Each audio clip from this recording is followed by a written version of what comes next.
as I'm sure you recognize, I'm dressed as Indiana Jones again, just like I did a couple of months ago when we started this little lesson. And today we're going to start off with a text of how good is your memory.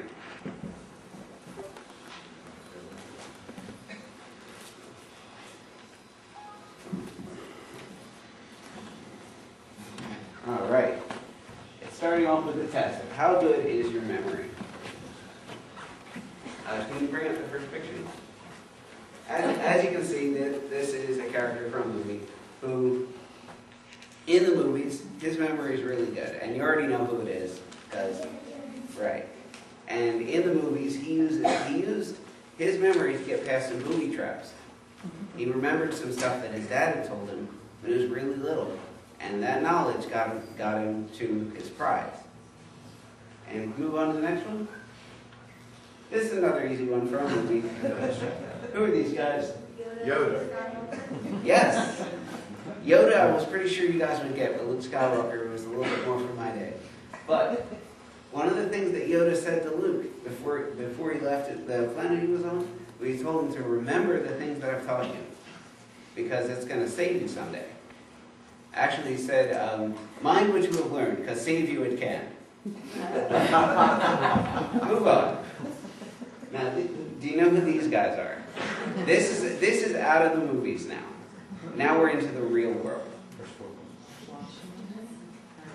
This is George Washington, Ben Franklin, Thomas Jefferson, and John Adams. Now, a little more than 200 years ago, these guys wrote a very important piece of paper called the Declaration of Independence. In that, they said that all men are created equal. And the reason that they included that is because they remembered what it was like to be living under the oppression of England. And if you bring on the next one, 87 years after that, this guy had to remember that all men are created equal.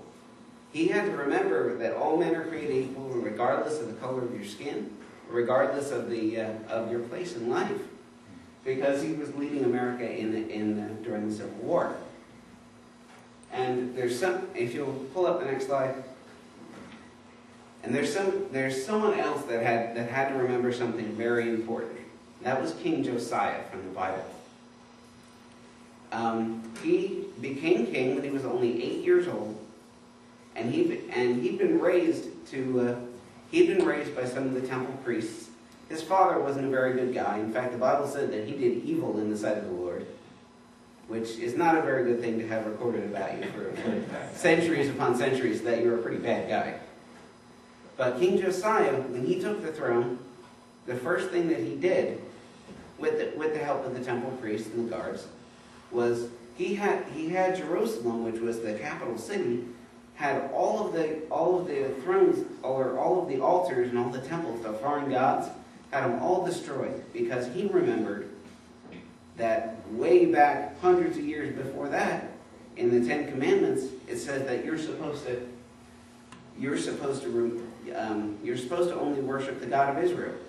That was one of the things that the Ten Commandments said. That was one of the things that Moses had brought on. So he remembered the story of Moses and his life, and he brought down all the foreign temples. And a little bit later on, he was trying to build up Jerusalem's temple, or he was trying to repair and build up the temple to the God that we know. And so he sent some of his priests there to get some of the gold that had been stored up, so that he could pay masons and architects and artists to repair the temple and make all kinds of nice new things for it. And he sent some of his top guys there to get gold and hire people. But when they went into the temple, they found something else. In addition to all the gold, they also found an old dusty book that hadn't been touched in hundreds of years. And you know what that book was? Yes, it was the Bible. It was what we know as the first 5 books of the Bible. It was the book of the law. And as part of that, as what's written in the book of the law, You're supposed to read that every couple of years in front of everybody, in front of the whole country. So that was what Josiah did. And for his reign, which was for 30 or 40 years, he was remembered as the king that remembered that God was supposed to be the only God of Israel. And if you'd like to read more about King Josiah, you can read about him in 2 Kings, in 2 Chronicles, or in Lamentations, where his death was mourned. But the moral of this story, just like Josiah remembered that remembered all the stories that the temple priests had told him when he was little, someday, probably 15 to 20 years from now, you guys are going to be grown-ups, you're going to be running this world. Are you guys going to remember these stories? Are you going to remember the things that your mom and that myself have been telling you in church? And is that going to affect the way that you're running things? When you're Dr. Clayton and President Ellie, or Senator Clayton and Professor Ellie. Emperor Wesley. Yes, or Emperor Wesley.